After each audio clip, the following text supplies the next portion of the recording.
Hello everyone. I had a strange experience the other day. I saw a picture of people in a crowded restaurant and I got a bit concerned. My first instinctive reaction was, oh, they're sitting rather close.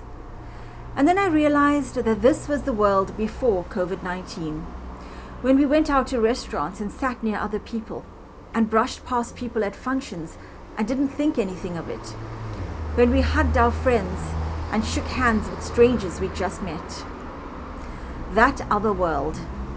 Was it really only a few weeks ago? It seems a lifetime ago.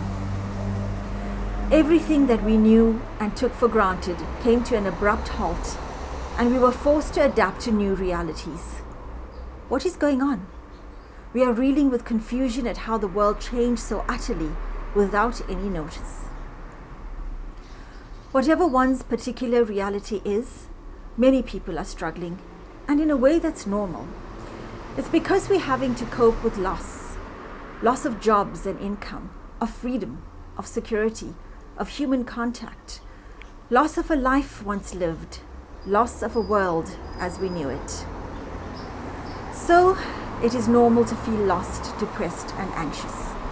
However, as I have said to you before, we always have a choice of how to react. We have a choice of what we are going to do with all those negative feelings. Do we accept them, process them fully, and then use them to propel us out of this darkness? Or do we allow them to overwhelm us fully and take control of us? Because remember that as bad as things are now, it is not the first time the world has had to deal with calamity and dark times. Better times did come.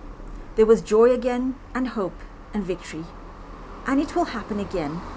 And then you look back at your despair and say, if only I'd known that things will get better, I wouldn't have been in such despair. Hasn't that happened to you before? It's happened to most of us.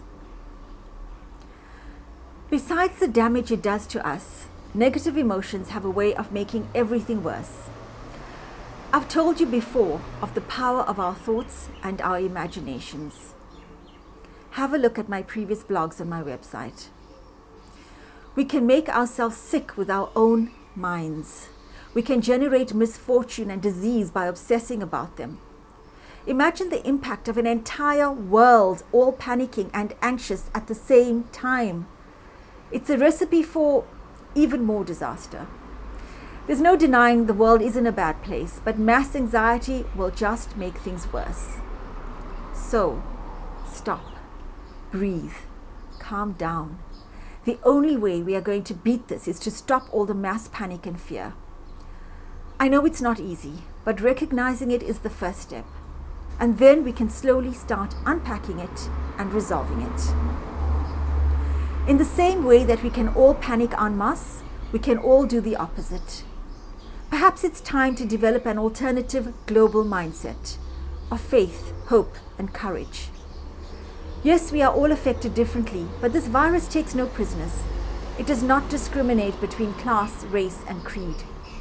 Everyone is affected in some way or the other. So we can all come together in our response as well. Imagine if we all chose faith over despair, courage over fear, and hope over hopelessness. Imagine the huge swell of good energy that will infuse the world and the positive change that will occur. It might not happen all at once or immediately, but believe me, it will happen. We could begin now to create the best chapter in the human story. It could be said of us in the future that faced with a viral catastrophe, we did something amazing. Tragic times call for extraordinary qualities. I read an article by Ben Okri last week where he was saying something similar about the need to take positive action. I'd like to quote his words as they are so apt. He said, "The real tragedy would be if we came through this pandemic without changing for the better.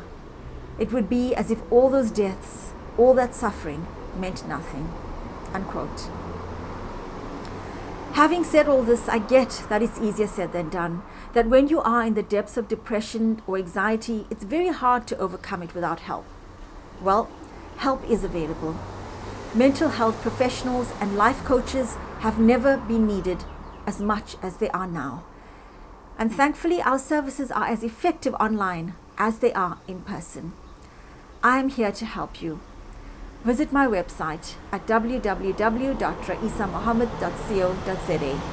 I am also on Facebook and Instagram as Coach Raisa, and all my videos are on my YouTube channel. Subscribe and like. Bye-bye.